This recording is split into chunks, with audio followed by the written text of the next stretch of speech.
안녕하세요. 유대인을 전하는 MC 김현영입니다. 정치, 경제, 문화 할 것 없이 미국의 중요성과 영향력은 두말하면 입이 아플 정도죠. 그런데요, 이 미국을 제대로 이해하려면 유대인의 활약상도 반드시 알아야 한다는데요. 오늘은 그래서 유대인의 경제사에서 우리와 미국, 미국과 유대인의 관계를 시원하게 정리해 드릴 테니 기대해 주시고요. 조금 어렵겠다 걱정하시고 계실 분들 여기 두 분만 믿고 따라오시면 됩니다. 교수님 안녕하세요. 예, 안녕하십니까. 예, 안녕하세요.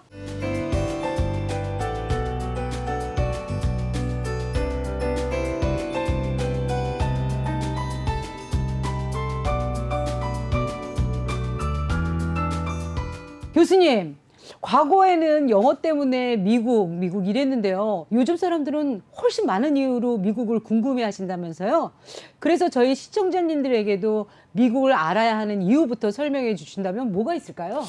저는 무엇보다도 우리 네. 국민들이 지금 한 5천만 명 중에서 1천만 명이 주식 투자를 하는데요. 맞아요. 예, 요즘 서학개미, 동학개미라고 해서 동학개미는 우리 동학을 기념해서 한국 주식에 투자하는 분을 동학개미, 미국 주식에 투자하는 사람을 서학개미라고 합니다. 아, 서양이라서. 예, 서양이라서. 그런데 이제 전체 글로벌 주식 시장을 100이라고 했을 때 미국이 차지하는 비중은 60%고요. 예. 전 세계 미국 주식 시장에서 네. 한국은 겨우 1.5%밖에 안 됩니다. 그러니까 그 성장률이라든지 성장면에서 미국이 한국보다도 한 5배 정도 더 높습니다.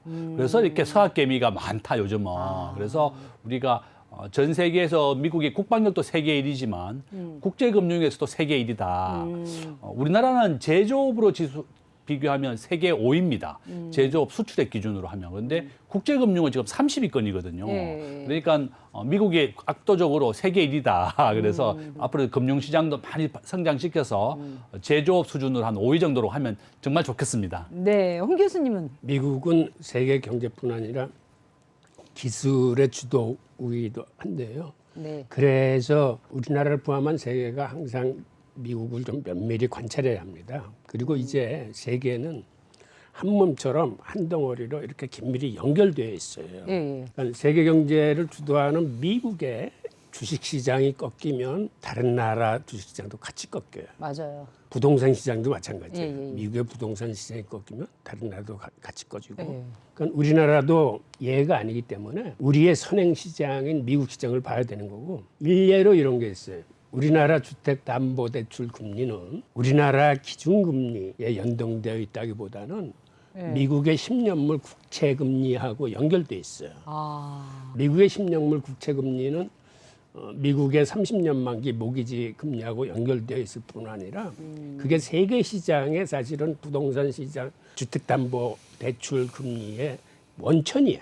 또 미국의 10년물 국채 금리가 올라가면 세계 다른 나라도 다 영향을 받는데 특히 중국이 더 영향을 받습니다. 게다가 이런 게 어디에 연결되어 있냐 하면 미국의 CLO라는 파생 상품이 있어요. 네. 이거는 부채담보부 증권인데 이런 데하고도 직결돼 있어요. 예. 그래서 만약 중국 건설업체의 기업 채권이 부실화되면은 이런 CLO 파생 상품에도 직접적으로 연결이 되어 있습니다. 근데 왜 우리가 이 파생 상품을 눈여겨봐야 되냐면 만약 이 파생 상품에서 문제가 생기면 이거는 주식과 같이 장내 거래가 되는 게 아니라 시장 밖에서 장외 거래를 하기 때문에 예.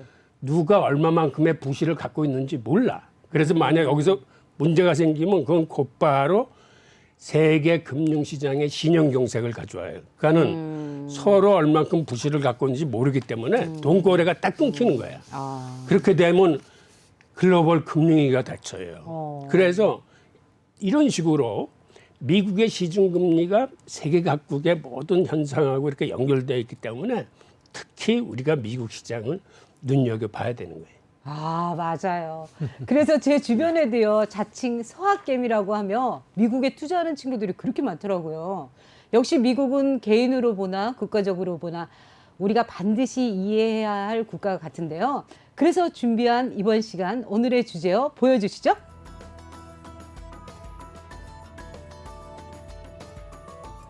미국 경제 속의 유대인이라면 저는 뭐 랠리 페이지나 또 그 누구예요? 페이스북에 그 젊은 친구 있잖아요. 마크 저커버그. 뭐 이 정도가 먼저 떠오릅니다만 이게 다가 아니라는 거죠, 교수님. 네, 우선 미국의 유대인을 살피려면은 미국의 근대 산업사서부터 봐야 되는데 네.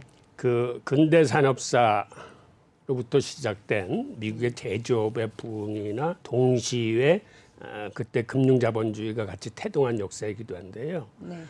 그는 18, 19세기에 뉴욕을 중심으로 미국 동부의 유대인들이 세계 각국에서 모여들기 시작했어요.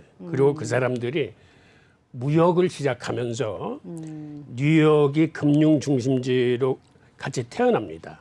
그래서 이 무역과 금융 중심이 오늘날의 미국 경제를 탄생시킨 주역이에요. 자, 그럼 지금부터 본격적인 키워드 하나씩 알아보겠습니다. 화면으로 만나보겠습니다.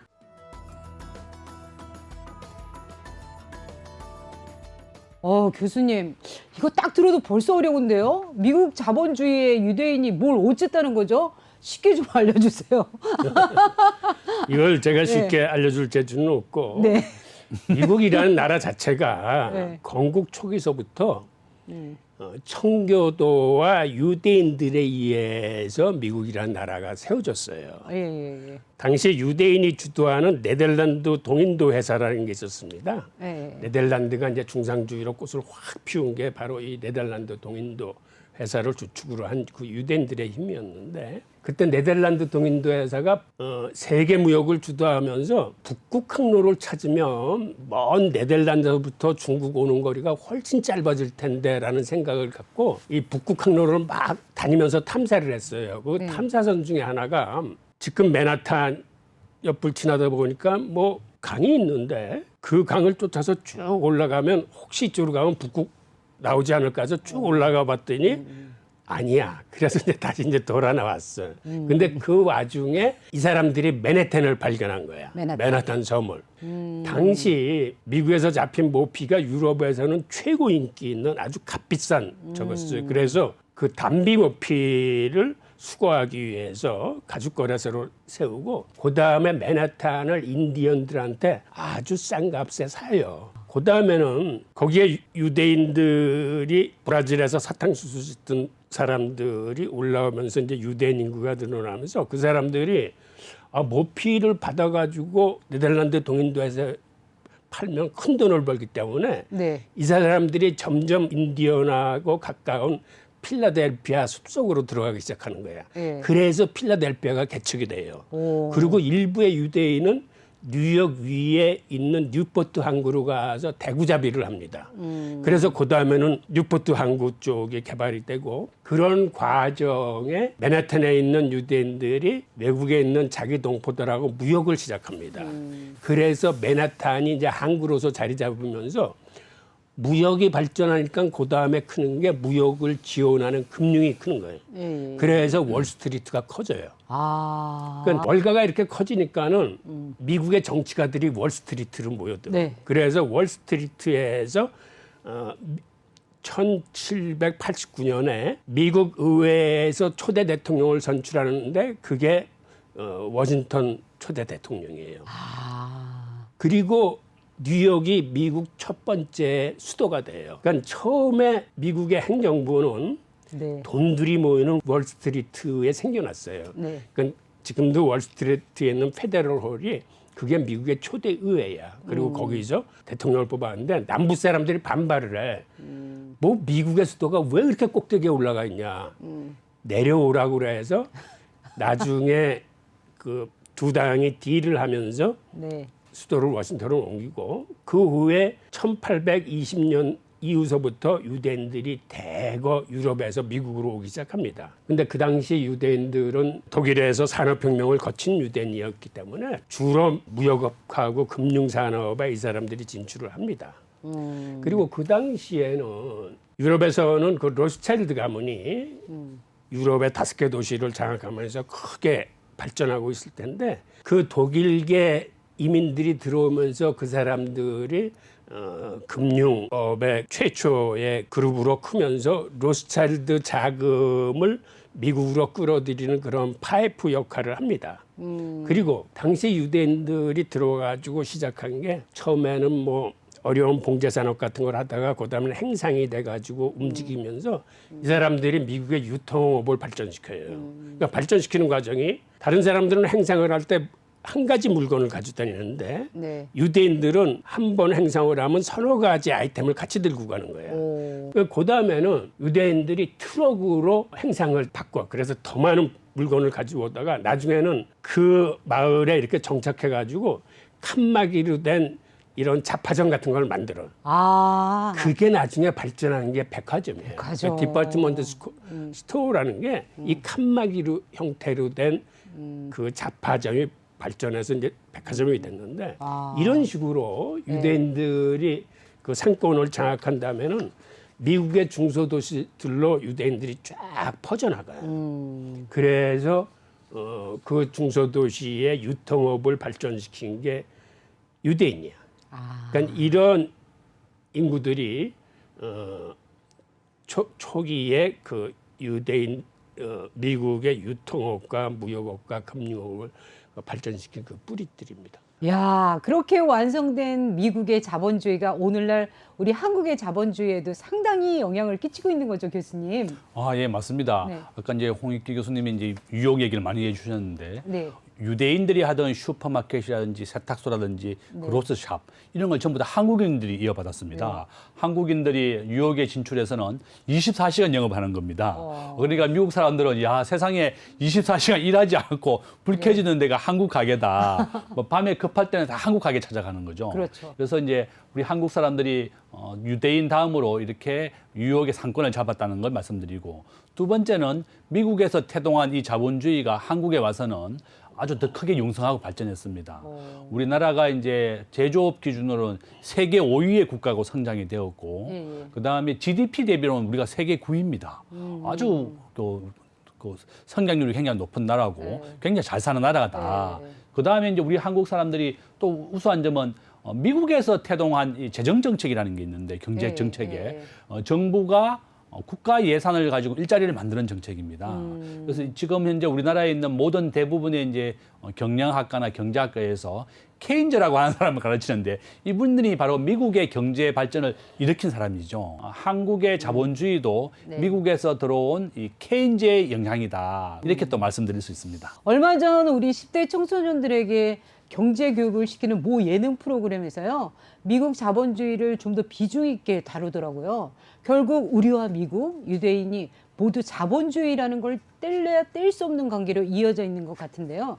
계속해서 미국의 경제와 유대인의 은밀한 관계 키워드 보겠습니다.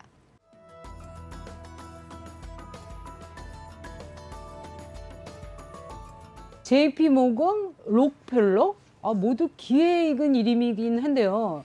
자세히는 모르겠어요. 김 교수님께 좀 알려주시겠어요? 네. 여러분들이 알고 있는 연방준비제도, 한국에는 중앙은행이 있잖아요. 예. 한국은행이 이제 우리나라의 통화량을 발행하고 이제 조절하고 이자를 조절하는 기준금리를 조절하는데 미국의 이 연방준비은행도 이 JP모건이 주도해서 만들었습니다. 그러니까 뭐 요약하면 연방준비은행 미국의 중앙은행은 미국 정부가 만든 게 아니라 이런 민간은행이 만들었고 이 JP모건이 주도해서 만들었다. 이렇게 보시면 되겠죠.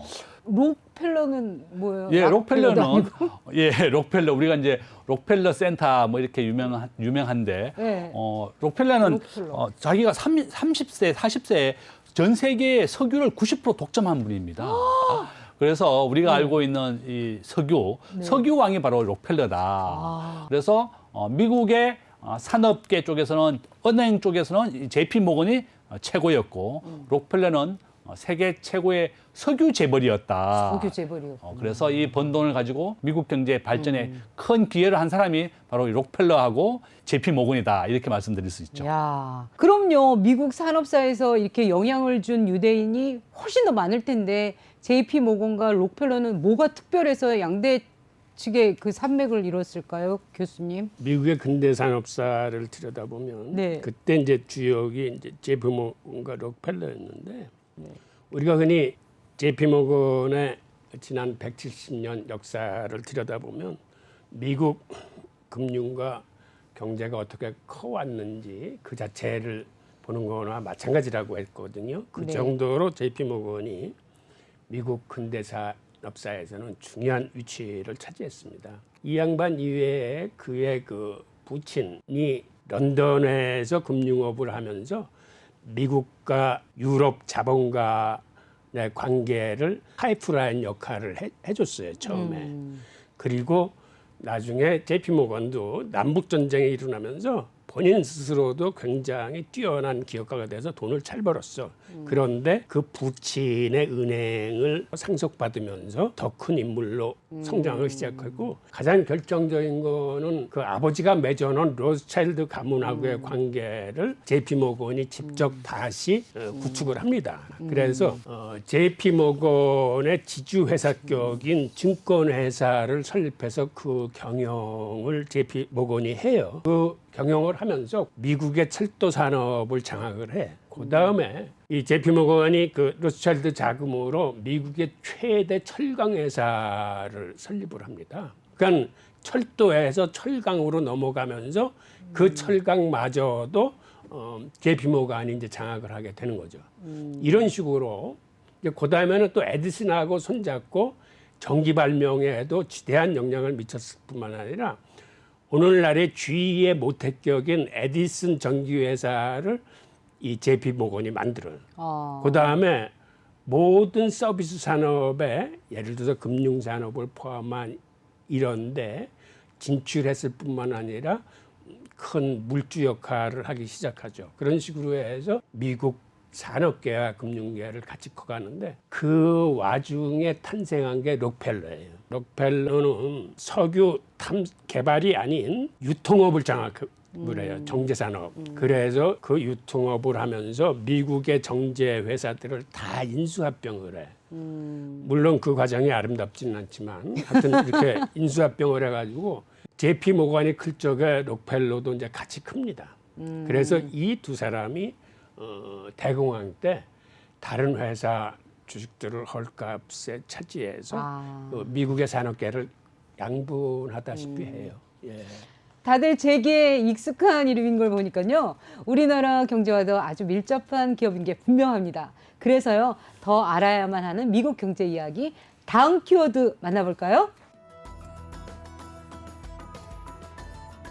대공황으로 경제적으로 어려운 시기인데 여기서 재벌이 왜 나오죠, 교수님? 재벌이? 미국 근대산업사는 한마디로 그 재벌의 역사예요. 이걸 잠깐 설명드리면 이 1929년에 그 대공황이 터져가지고 이게 이제 어느 정도 공황이 가라앉았던 그 1930년대 중반을 보면은 그때 이 모건과 록펠러가 헐값으로 미국 기업들의 주식을 사들입니다. 그때 어느 정도 사들였냐면 모건 같은 경우는 사들인 회사의 수가 440개나 돼.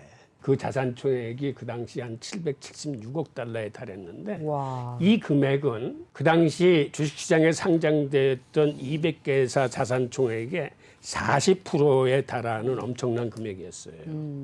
그리고 록펠러 또한 그 당시 사들여가지고 287개의 기업을 갖고 있었는데 그의 자산 총액은 449억 달러 정도 돼가지고 JP 모건과 록펠러의 비중이 한 7대4 정도 됐었어요. 이렇게 미국 전 산업이 두 가문의 손에 양분되다시피 합니다. 그러니까는 미국이라는 나라는 그 근대에 들어와서 자본주의 태동과 거의 동시에 재벌이 탄생했던 나라예요. 혹시 우리나라도 대공황처럼 경제 위기를 극복하면서 재벌 같은 특수계층이 탄생했나요? 예, 맞습니다. 우리나라도 지금 현재 최고의 재벌은 삼성과 현대인데요. 네. 이분들이 이제 삼성 같은 경우는 이제 이병철 회장이 우리가 제일제당 알고 있는 이제 이게 삼성의 모태가 되었고 현대는 이제 현대건설부터 해서 이제 현대자동차가 이제 모태가 되었는데 국민들이 우리 재벌이 생산한 제품을 사용해 주어서 이 재벌이 성장하게 된 겁니다. 최근에 이제 우리나라가 인터넷의 세계 최고 강국이거든요. 우리나라 대한민국이 스마트폰 보급률 95%예요. 전 국민이 다 스마트폰을 가지고 있고 또 통신 인프라라든지 우리나라 어디에서든지 통신이 다 되거든요. 네이버나 카카오 같은 경우도 우리나라가 어려운 시기에 또 인터넷이 태동하던 시기에 성장을 했다. 2000년도에 만든 게 바로 네이버하고 카카오입니다. 그 나온 지가 불과 한 20년밖에 안 되었어요. 20년 됐네요. 예, 그래서 결론은 어떻게 하면 인터넷과 관련된 게 바로 재벌이 탄생할 수 있다. 앞으로도 저는 인터넷과 관련되고 IT 관련해야만 우리가 재벌이 될 수 있다.